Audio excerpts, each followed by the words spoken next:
When we look at wisdom, we know the story of Maryam alayhi salam. Maryam alayhi salam is an epitome of purity, of chastity, of devotion, of spirituality.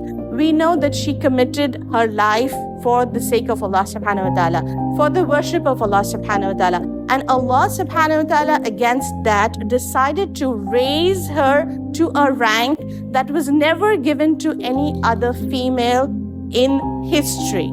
Okay? She is the only woman to be mentioned by name multiple times in the Qur'an. She is the only woman to receive a surah named after her in a message that lives up to eternity. What is it that she possessed? She possessed wisdom, she possessed faith, she possessed resilience. What was her test?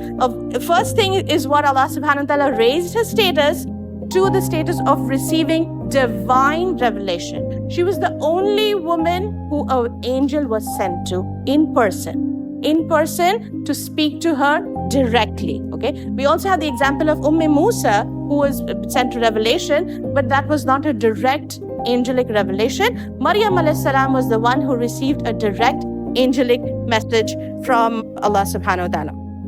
She was given the responsibility of raising a child, raising a prophet of Allah subhanahu wa ta'ala. Okay?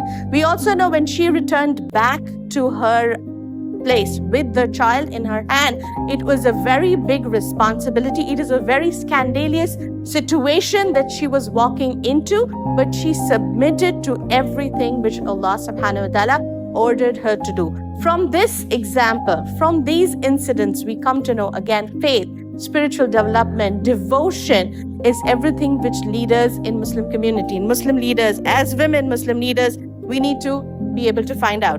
Muslim women carry the spiritual authority. We have the spiritual authority that if we do display this kind of faith, this kind of devotion, this kind of commitment to Allah subhanahu wa ta'ala, we are to be succeeded, inshallah.